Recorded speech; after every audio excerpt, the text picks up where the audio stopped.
I'm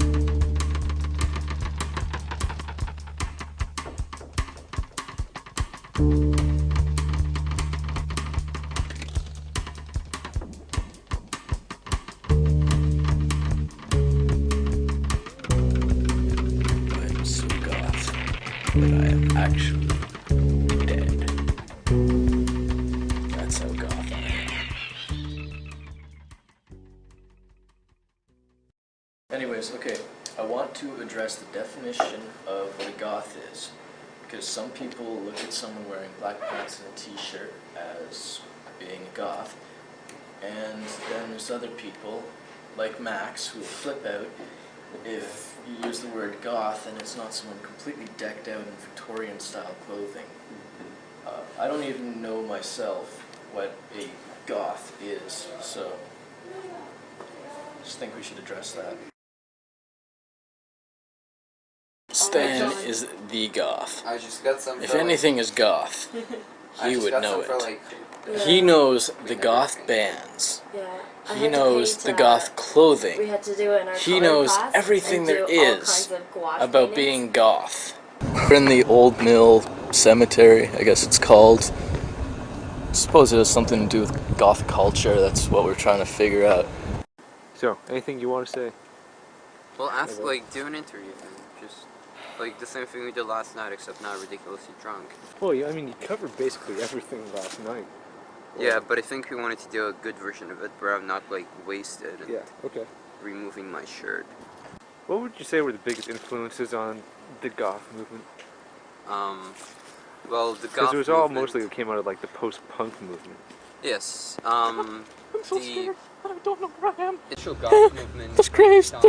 I'm so scared. Punk music, incorporating a lot of the antisocial and antagonistic elements of punk into the music, but infusing it with a more atmospheric feeling. It is universally agreed that the first goth act was Joy Division, when their manager pointed out that the sound of Joy Division is goth in comparison to the other bands that were currently out in the music industry. He drew this comparison because goth, outside of a musical and subcultural context, means something that's very barbaric and shocking, yet, like, Gothic architecture is also unnecessarily frilly and beautiful.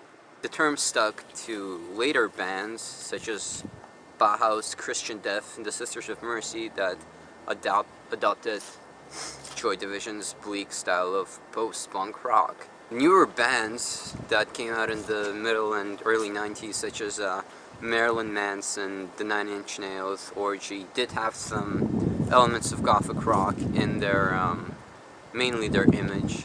Some incorporated some of it in their musical style, such as 9 Inch Nails, who were very strongly influenced by acts such as Joy Division, Depeche Mode, and The Cure.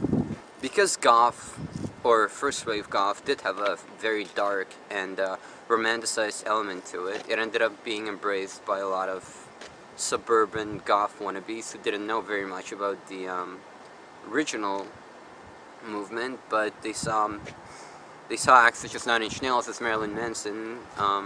It would be perceived shocking by perhaps their parents, and they were simply looking for a way to rebel and shock everybody. I don't even like to refer to it as goth culture. I call the Manson fans spooky kids. That's derived from Marilyn Manson and the Spooky Kids, which was the original name of that group. The original goths, they weren't that focused on being depressed, and it was more about just having as much fun as you can have. I think the best description of early goth outlook was trying to have as much fun as you can while trying to hurt as many people that you dislike, and trying not to hurt the people that you like. Okay, Queen Street between like Bathurst and Yonge, let's say, that's like the goth fashion district. Bless you. If you want to get goth clothing, it's between Bathurst and Yonge on Queen Street. If you want to go to a goth concert, club, it's Queen Street. If you want to see a whole lot of goths, Queen Street. That's why we're going to Green Street. We're gonna just pass by Savage Garden to see who's out here. It's just a weeknight, so there probably won't be many people, but apparently there was like this goth fashion show going on at Savage Garden. So, hey, we might not get any shots, but at least we're trying. Okay, there's Savage Garden. There's some guy. Get a good look at it. No. We'll catch him once they leave. Those were goths. Okay, over there is Velvet Underground. That is a goth club. And Those guys outside look an awful lot like posers. They're not even trying, actually. That one's fat. Goths can't be fat. those are not goths. Velvet Underground. Whatever happened.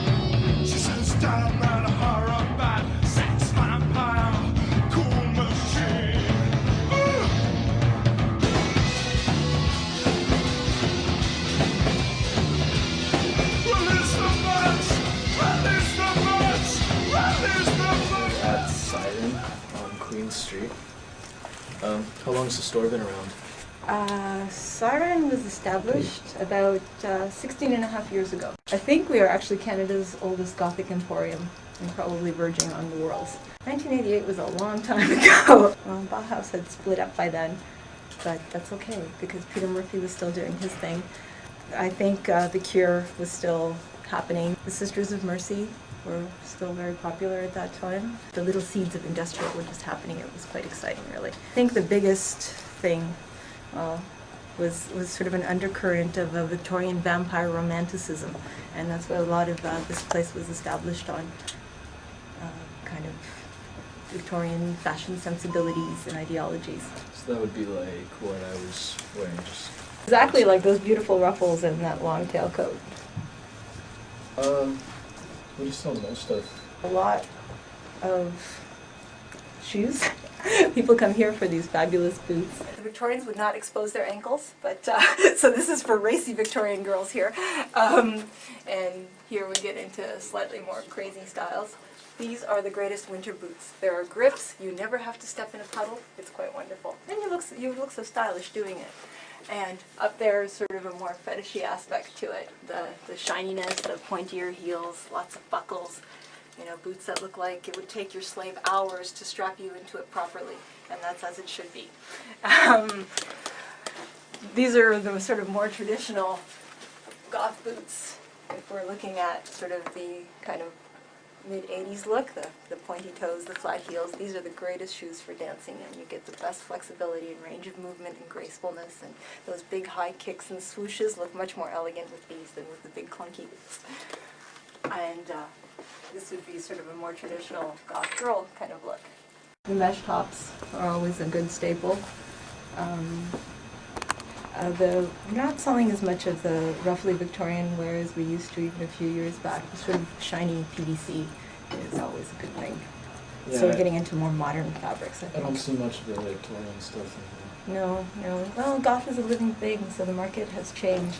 There's always a romantic element to it. I mean, it's bigger than life. You know, you can always recognize a goth walking down the street, regardless of what country you're in, because they look exceptional. They look quite different than, you know, sort of the average person. So they will stand out. Now, the way they stand out over decades and even over year from year changes a little bit because it's kind of dynamic. So, you know, 10 years ago when we would have been selling lots and lots of ruffles and velvets and lace, now we're selling a lot more of the PVC and occasionally some rubber wear.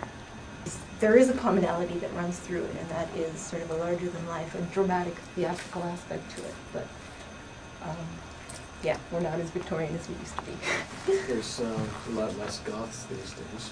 You think so? I think so. I think there's a lot more goths these days. It's just the definition of goth has changed a little. What's your definition?